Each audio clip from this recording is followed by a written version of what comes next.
The rain hammered the deck like 1,000 accusations, each drop stinging Ethan's skin as he clutched the railing of the USS Everett, the Pacific churning black below. "You're one of them," the lieutenant had spat earlier that day, his voice a venomous whisper in the dim glow of the mess hall, eyes locked on the rainbow pin glinting defiantly on Ethan's collar. In that frozen instant, Ethan knew the discharge papers were already signed, his decade of service unraveling like a frayed rope. But it was the lieutenant's next words that carved the deepest scar. "You'll never sail again without us knowing what you are." Ethan Harper had always chased the horizon to outrun the ghosts in his chest. But on that gray Seattle morning in late October 2025, as the ferry from Bainbridge Island cut through the mist-shrouded sound, those ghosts had caught up. He stood at the bow, wind whipping his tousled brown hair, the faded navy jacket.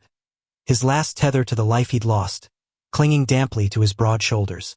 28 years old, with the lean build of a man who'd hauled lines through typhoons and the haunted blue eyes of someone who'd stared down too many storms within, Ethan traced the rainbow pin on his lapel with a calloused thumb. It wasn't just a symbol. It was a middle finger to the Navy that had spit him out 5 years ago, under the fading shadow of "don't ask, don't tell." Honorable discharge, they called it, but honor felt like a joke when your file read "conduct unbecoming" without ever saying the word gay. Seattle loomed ahead, its skyline a jagged crown of glass and steel piercing the low clouds, the Space Needle a lonely sentinel against the relentless drizzle. Ethan had come back here after bouncing between odd jobs in Portland and Tacoma, bartending in dive bars where the regulars eyed his pin with a mix of curiosity and caution, hauling crates at the docks where the salt air reminded him of everything he'd buried. His apartment in Capitol Hill was a third-floor walk-up in a brick building that smelled of rain-soaked cedar and takeout pho, the kind of place where the walls were thin enough to hear your neighbor's heartbreaks. He'd rented it sight unseen, drawn by the neighborhood's pulse. Rainbow crosswalks faded from foot traffic, coffee shops buzzing with queer open mics, and the faint hum of acceptance that masked the undercurrent of isolation. He stepped off the ferry into the Pike Place market chaos, the air thick with the tang of fresh salmon and roasted chestnuts, vendors hawking their wares under colorful awnings that did little to fend off the wet.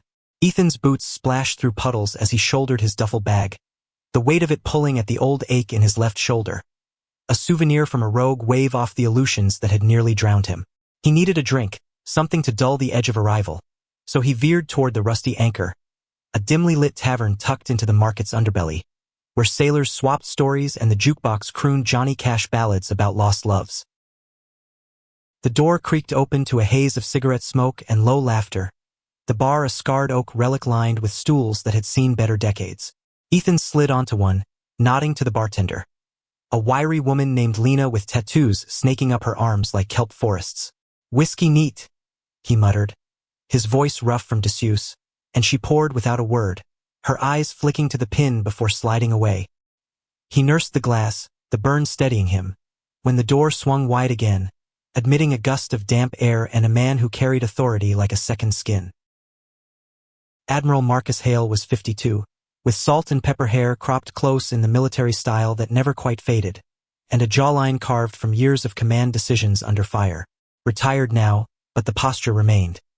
Straight-backed, unyielding, his Burberry trench coat draped over a crisp button-down that screamed old money and older regrets. He scanned the room with hazel eyes that missed nothing, settling on the empty stool beside Ethan before ordering a Glenfiddich on the rocks. Up close, Marcus's face held the map of a life spent navigating more than just seas, fine lines etching his forehead, a faint scar above his left eyebrow from a shrapnel kiss in the Gulf. He was here for a veteran symposium at the convention center, but the truth was, Seattle had called him back for reasons he wouldn't admit even to himself. The city's quiet corners where men like him could breathe without saluting the closet door. Their eyes met in the bar's amber glow, Ethan's blue gaze wary, Marcus's appraising. "Rough crossing?" Marcus asked, his voice a low timbre honed by briefing rooms and bridge wings, nodding at Ethan's damp jacket. Ethan shrugged, the motion pulling at the fabric over his ribs. "Always is this time of year. You look like you know the sound better than most." Marcus chuckled, a sound like gravel under keel. 28 years in blues. Retired Admiral, if that means anything here. He extended a hand, firm grip calloused from handshakes that sealed fates. Marcus Hale. Ethan Harper. The name felt foreign on his tongue, like shedding a skin he wasn't ready to lose. They talked then, halting at first, about the ferry's delays, the market's best fish tacos. But the pull was there, magnetic, two compasses pointing inexorably north. Ethan mentioned his service offhand, the words slipping out like confessions. The USS Everett, the discharges that came too quiet. Marcus leaned in, his presence a steady anchor, sharing fragments of his own command in the Persian Gulf, the unspoken code that bound them both. By the third round, the bar had emptied to a handful of stragglers, Lena wiping glasses with knowing glances. "That pin," Marcus said finally, his finger gesturing vaguely toward Ethan's lapel, voice dropping to a conspiratorial hush. "Worn it through more inspections than I care to count. Hidden mine in a drawer for decades." Ethan's heart stuttered, the whiskey's warmth turning to fire in his veins. Here was a man who'd risen to the stars while burying the same truth Ethan had etched on his sleeve. They left together, stepping into the rain-slicked streets, shoulders brushing as they walked toward Capitol Hill. The city wrapped around them like a fog, neon signs flickering in shop windows, the distant wail of a siren echoing off brick facades. At Ethan's building, under the awning's meager shelter, Marcus paused, his hand lingering on Ethan's arm. "Dinner tomorrow? Neutral ground. No ranks, no regrets." Ethan nodded, pulse thundering like waves against a hull. As Marcus vanished into the night, Ethan climbed the stairs to his apartment, the key turning with a click that sounded too final. He stripped off the jacket, standing before the fogged mirror in his threadbare t-shirt, tracing the jagged scars snaking across his torso. Not from combat, but from the night after his discharge, when the bottle and the blade had seemed like the only way to silence the shame. The rainbow pin caught the light from the street lamp below, mocking him. Tomorrow, he thought, might be the start of something real, or the storm that finally broke him. The symposium hall buzzed with the low hum of reconnection, veterans in varying states of polish milling about under banners proclaiming service beyond the seas. Ethan had arrived early, nursing a styrofoam cup of coffee that tasted like regret, his navy jacket zipped against the chill seeping through the convention center's vast windows. He'd woken that morning to the patter of rain on his fire escape, the dream of churning waters and accusing eyes fading like mist. Marcus had texted at dawn, a simple "see you at noon, table 7. And now, as the clock ticked past 12, Ethan spotted him across the room, commanding a cluster of admirals emeritus with that effortless gravitas. Their eyes locked, and Marcus excused himself, weaving through the crowd with purpose. Up close, in the harsh fluorescent light, the lines on his face seemed deeper, but his smile was genuine, crinkling the corners of his hazel eyes. "You clean up well, sailor," he said, clapping Ethan's shoulder lightly, the touch lingering just a beat too long. Ethan felt heat rise in his cheeks, unaccustomed to the ease of it. Says the man who probably irons his socks. They fell into step, navigating the exhibit halls lined with scale models of carriers and faded photos of deployments.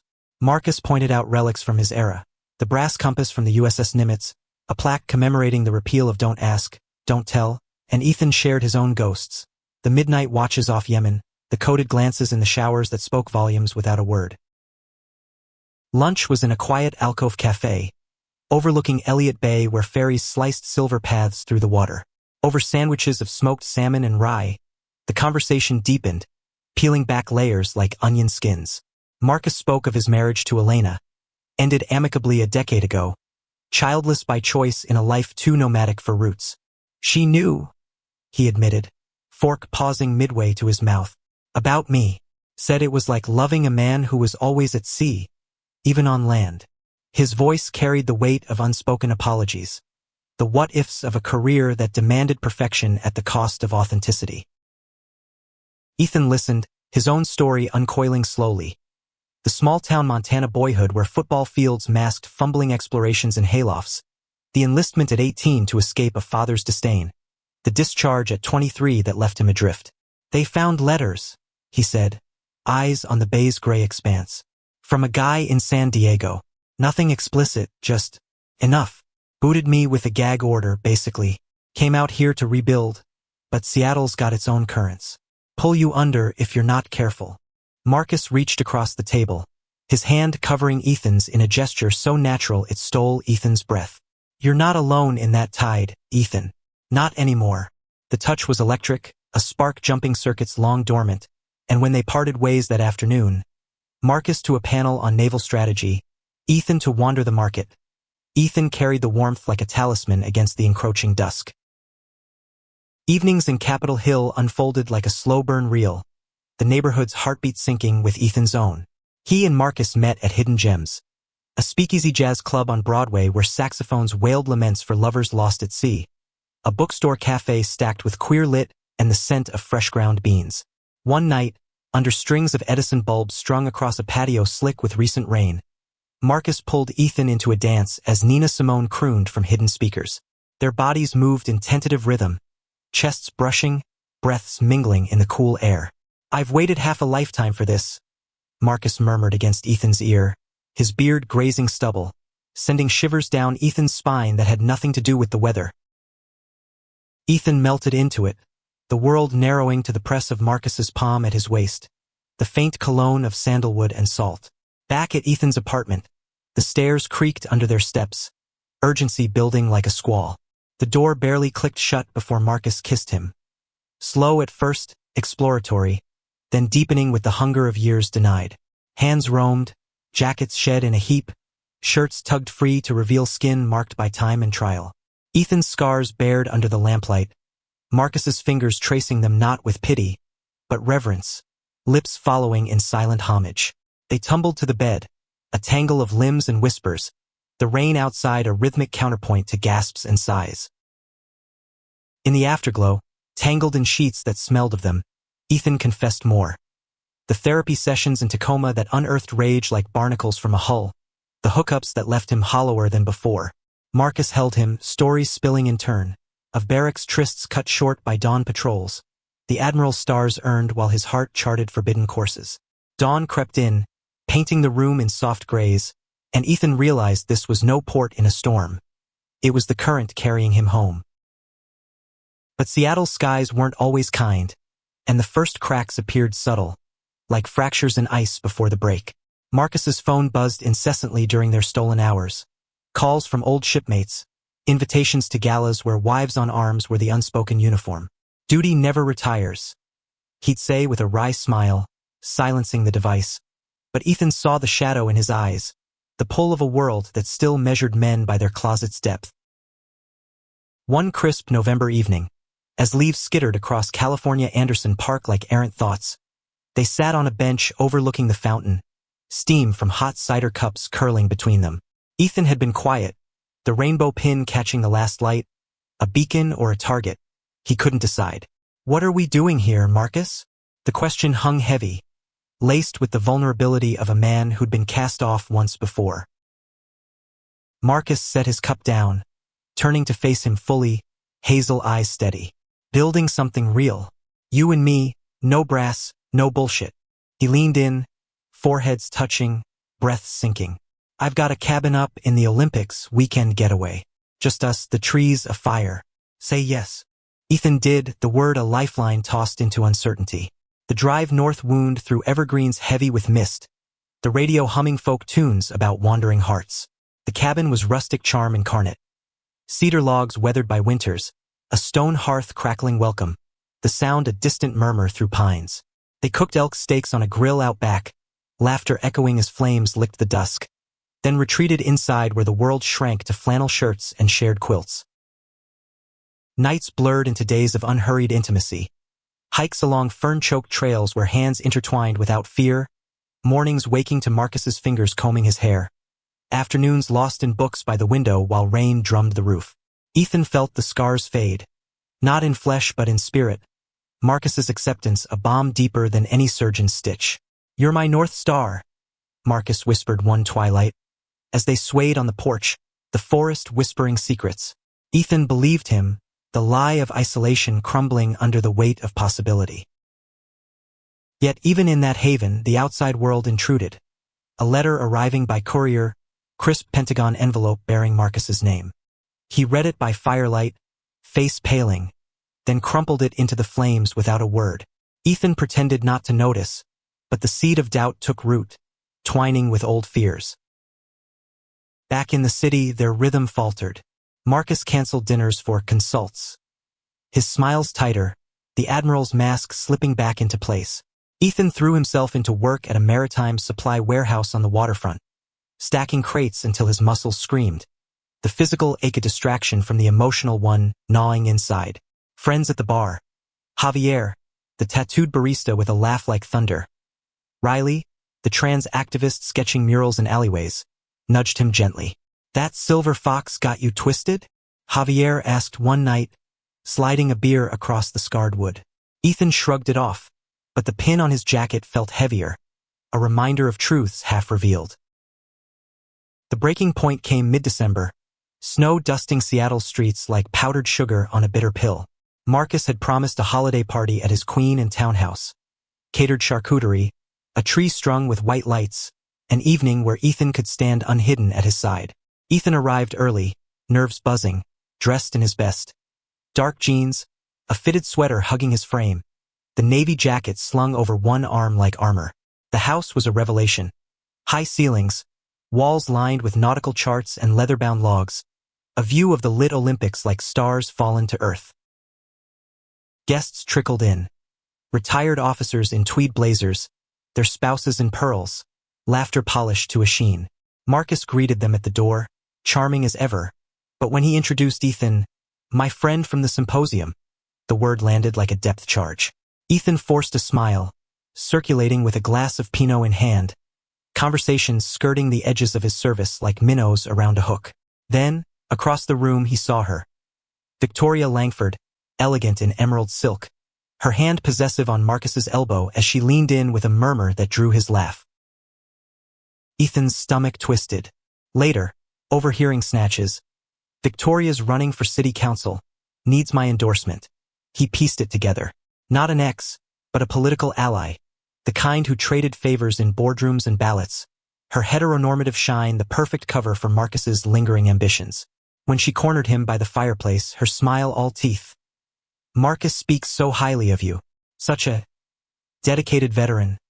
The subtext dripped like venom. Ethan excused himself to the balcony, the city lights blurring through unshed tears, the cold biting at scars both seen and unseen. Marcus found him there, concern etching his brow. "What's wrong? You tell me." Ethan's voice cracked, raw as exposed kelp. "Friend? Is that all I am when the brass shows up?" He shrugged off the jacket, the motion deliberate, raising the hem of his sweater to bear the lattice of scars across his abdomen.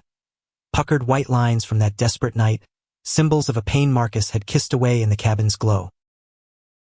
Marcus recoiled, not in horror, but recognition. His face draining of color as his gaze locked on the rainbow pin now stark against bare skin. "Ethan, God, those—" He stepped forward, hands hovering, then dropping. "I didn't mean Victoria's just networking. It doesn't change us." "But it does." The words tore free, a gale-force truth.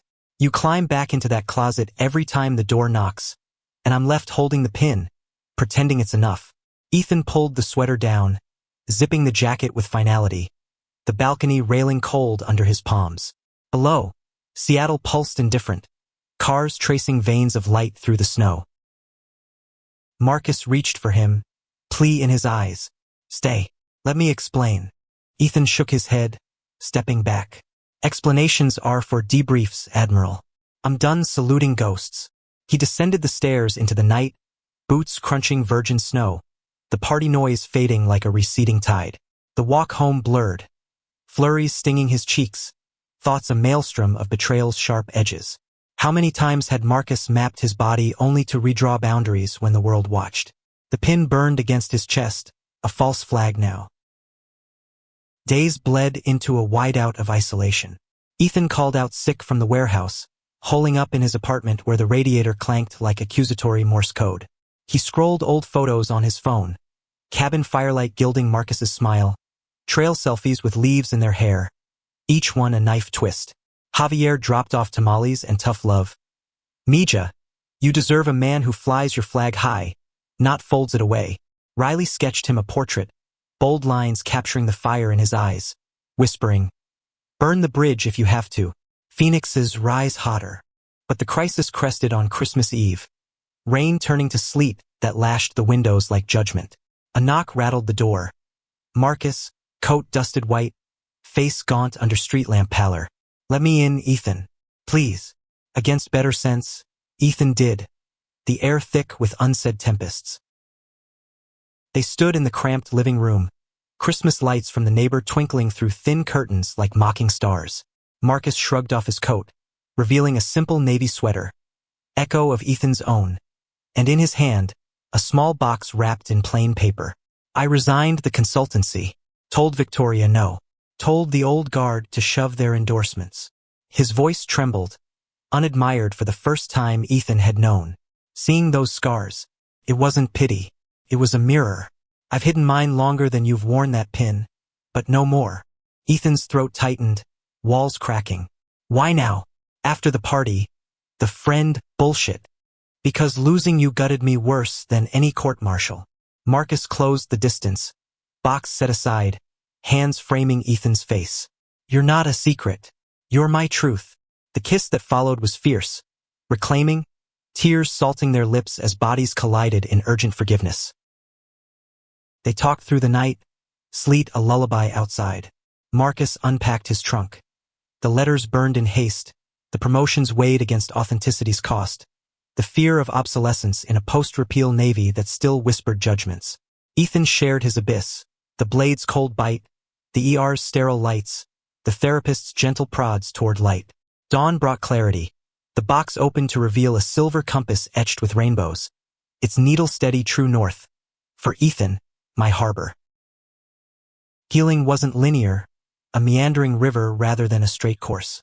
Spring thawed Seattle's grip, cherry blossoms dusting Broadway like confetti at a long-delayed parade. Ethan and Marcus navigated it together. Therapy sessions in a sunlit office overlooking the locks, where salmon leaped upstream as metaphors for persistence. Weekends at the cabin now ritual, where scars were mapped not hidden, bodies and souls intertwining without reservation. Ethan found steadier ground at a veterans outreach center, counseling young enlistees on the shores of identity, his pin a badge of survival. Marcus mentored quietly, his Admiral's voice lending weight to panels on inclusive command, Victoria's campaigns fading to footnotes. Conflicts lingered, arguments flaring over Marcus's lingering deference to old hierarchies, Ethan's triggers pulling him seaward in solitude. But each storm passed, leaving them stronger, roots delving deeper. One golden June evening, atop Cary Park with the skyline ablaze in sunset, Marcus dropped to one knee, not in proposal's fanfare but quiet vow. No rings, no fanfare, just this: "I choose you, every tide, every turn." Ethan pulled him up, their embrace silhouetted against the needle's glow, the city a witness to truths unveiled. In the end, it wasn't perfection they claimed, but presence. The raw, human grace of loving through fractures, where scars became stories and pins gleamed not in defiance, but dawn. Ethan traced the compass in his pocket, its needle unwavering, and knew some horizons weren't chased but chosen.